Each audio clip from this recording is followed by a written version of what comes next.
best of people who are in the position to clarify such.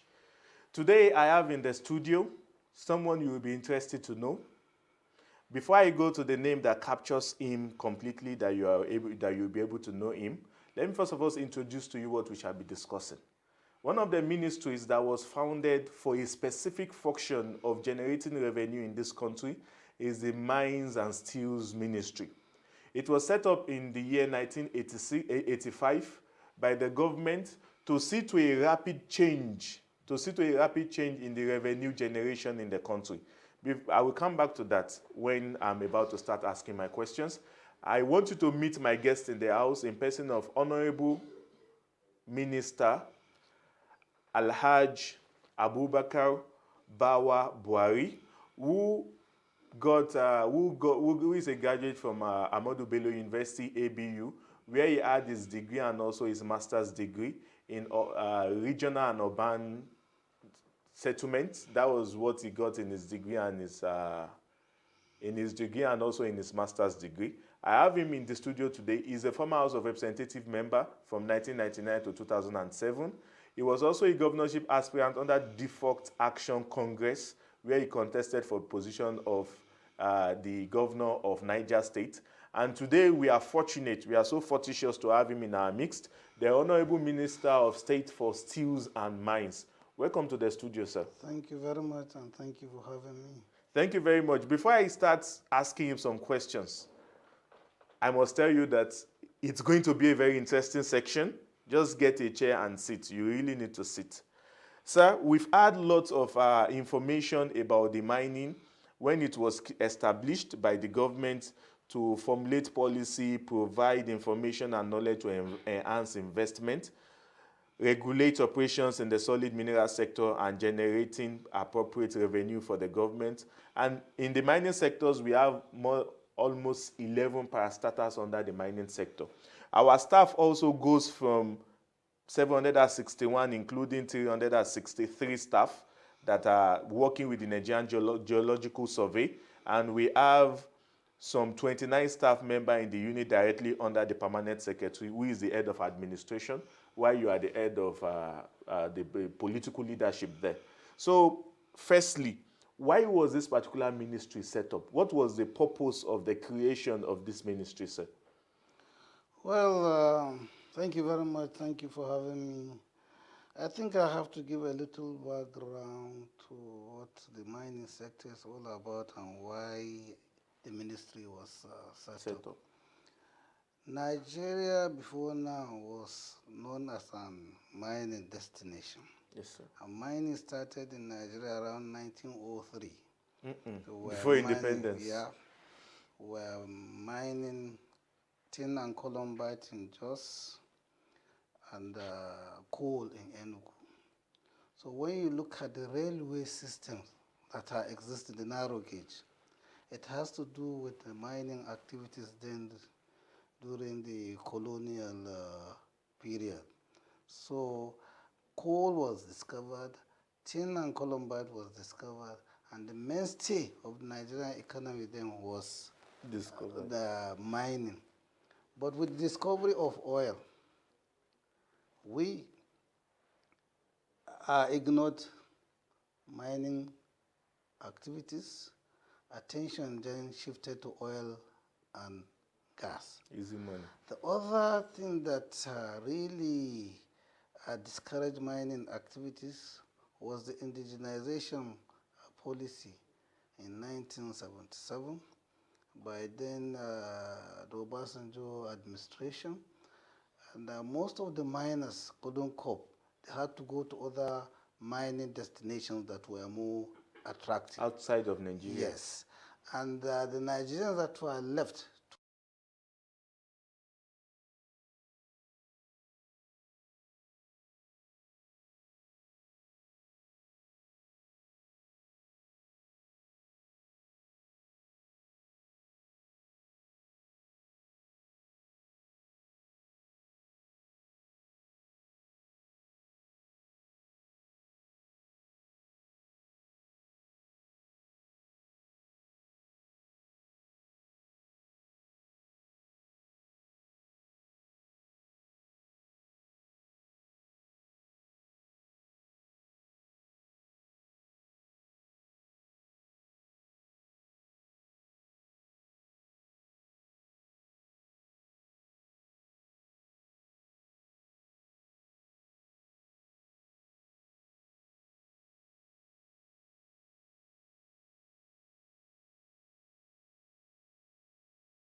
petroleum and mineral resources. It was the Abacha government that discovered that there was a need for us to have a ministry that will address the issue of solid Minerals on its own. But before then, during the Babangida administration, what they did was they discovered that we cannot rely only on oil. And they tried to create what they said from the petroleum revenues, a certain percentage that will be kept to develop our solid minerals sector. Yes, sir. But the ministry was not created then. But during Abacha's regime, he created the Ministry of Solid Minerals to address issues surely that had to do with the solid minerals resources. And we have them in large quantity. We've so far discovered about 44 minerals. And in what was lacking really was continuity and the government will. Yes, the will was not there. So today we have the political will, and I was coming to that, whether we have the will now. Yes, situation has forced us now to diversify. We've realized over time that we cannot rely on oil alone, and a lot of development in the world technologically, clean energy, climate change, and the rest of them.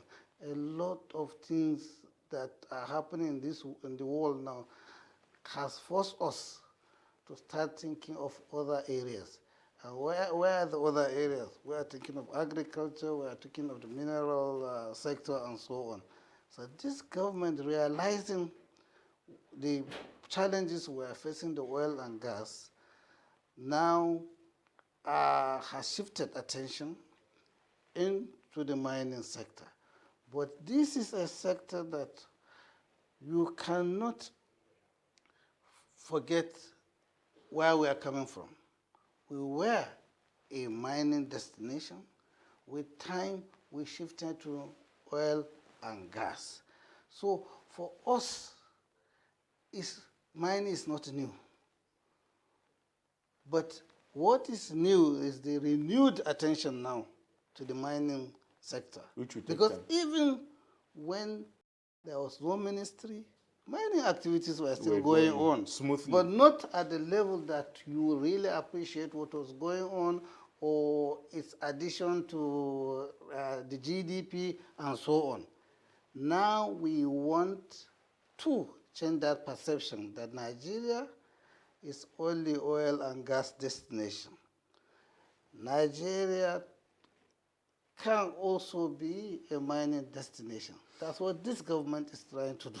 I think because even now, agriculture is now adding very well to the GDP. I will still ask, what are you adding in the real sense? But before coming to that question,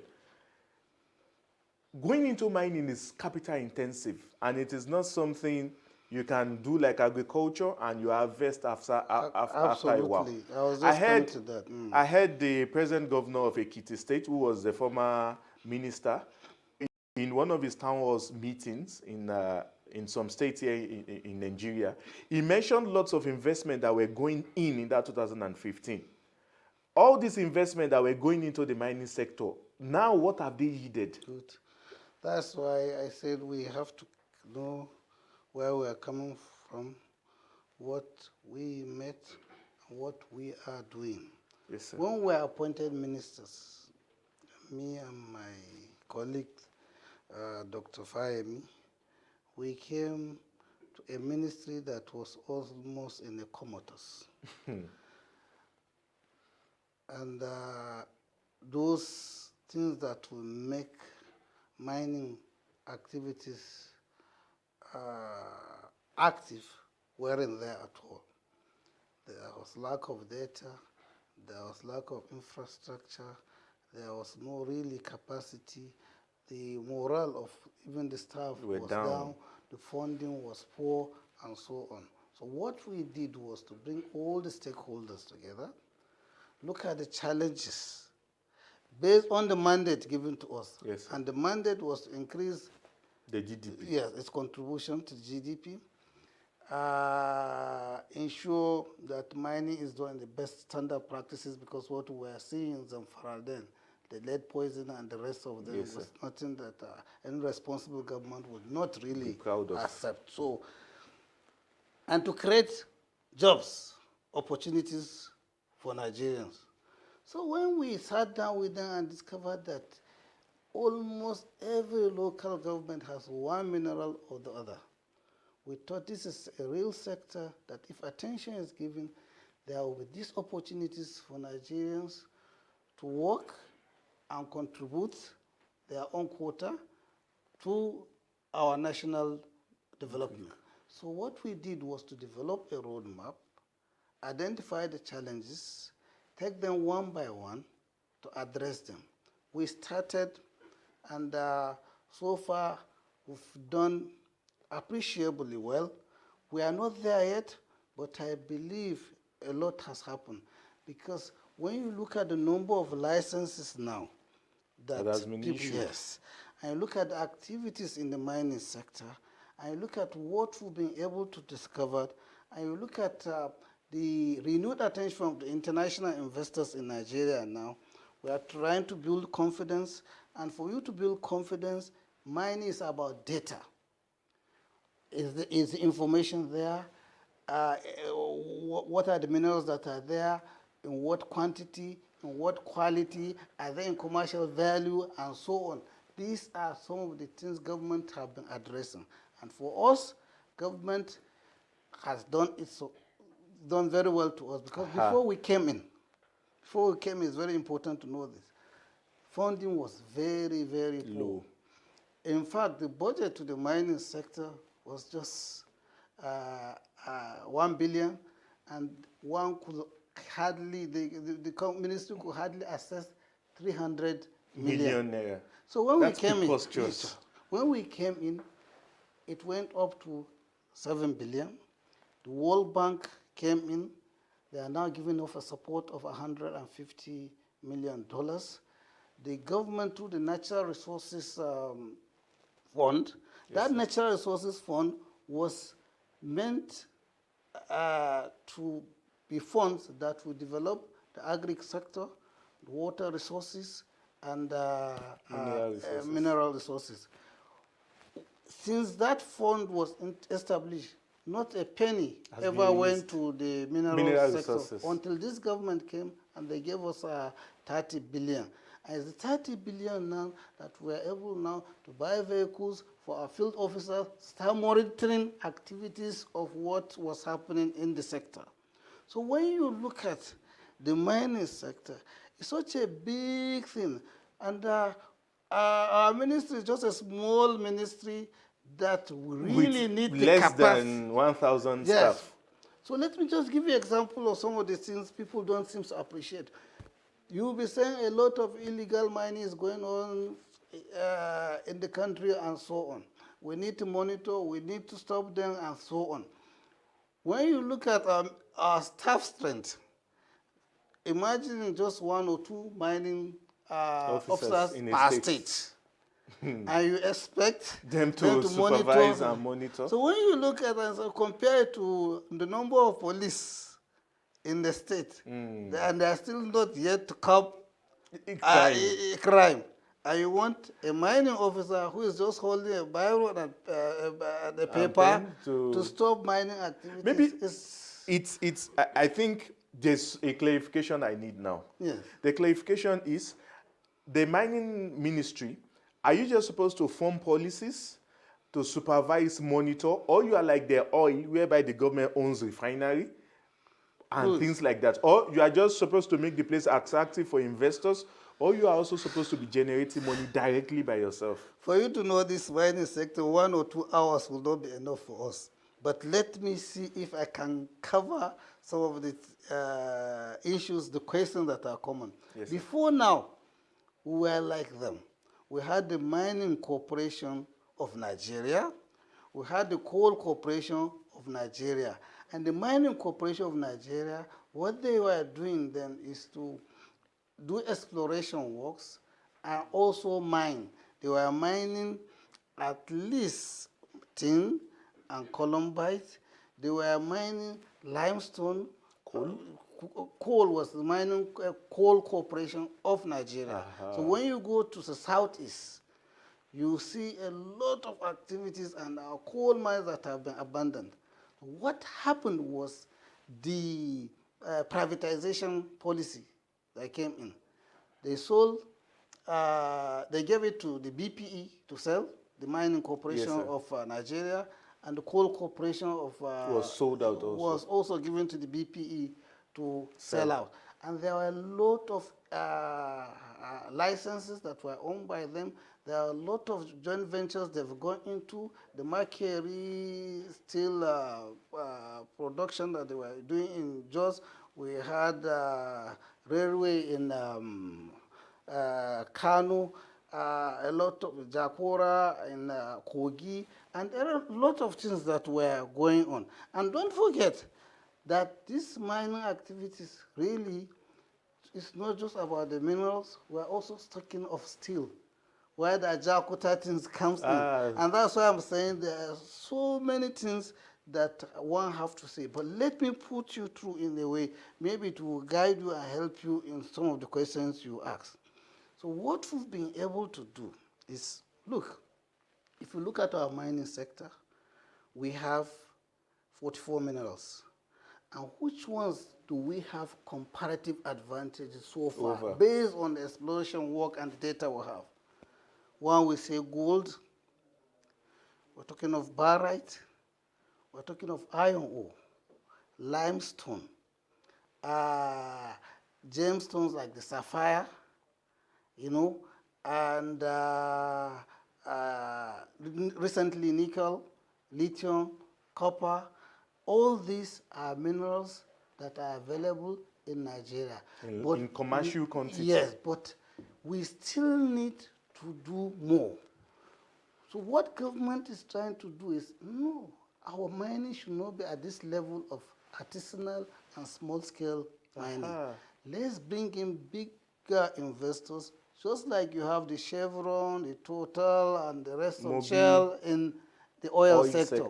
We also have the Rio Tinto in the mining sector, BHP, Billiton, Anglo-American, Glencore. They are not here. They are in other mining destinations like Australia, Canada, even Ghana, the DRC, and the rest of them. So what we are trying to do is to bring them into Nigeria so that they can invest. But they will not want to come until they are sure of what is there. For us to attract them, we have to invest in exploration. Right now, government is doing exploration, and the results so far has been encouraging. We've even discovered some of the minerals we never knew we had. We've also discovered some of the minerals that we thought were not in that high quality. But later discovered. Now we've discovered that. In high quality. So what we are trying really to do as a government is limestone, for example. A lot of work was done by the Mining Corporation of Nigeria on limestone. So we know where these limestones are. And that's why you find out today Nigerian companies that are into cement production, like Lafarge, like Bawa, like Dangote, and the rest, are using some of these findings that Mining Corporation did. Today we are self-sufficient in cement production because we have limestone in commercial quantity and we are still discovering more. We are now exporting cement. So we are also looking at areas where there will be import substitution using our minerals. We've done that now in cement with the limestone. We want to do the same thing with the pharmaceuticals, where our talc and some of these carbonate minerals can be tapped to provide industrial raw materials for the pharmaceuticals. We are trying to do the same thing in still carbonate minerals in our water treatment municipal water treatment, where we have to import some of these materials to treat our waters. We have them, we believe we have them in that quantity. I'm very sure you can give a testament now that the minister really knows what he's talking about. We'll go on a break now, and when we come back, I'm very sure you find the program very interesting. So we'll go on a break now. When we come back, we'll continue with our discussion with the Honorable Minister for State for Steels and Mines.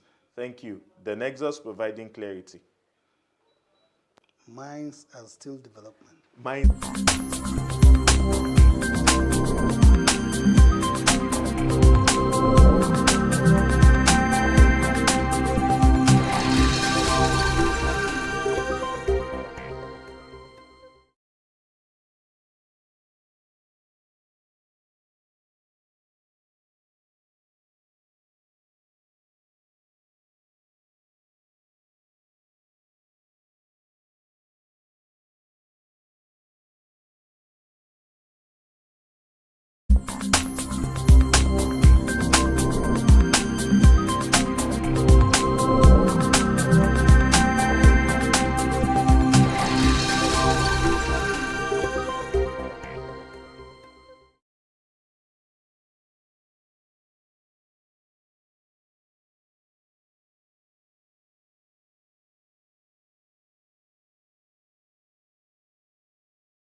The Nexus is back again. We continue with our episode today. Don't forget we are with the Minister of State for Mines and Steels Development, MSD. So, Honorable Minister, sir, you've been able to tell us lots of things that went wrong in the past, like underfunding, a whole ministry releasing 300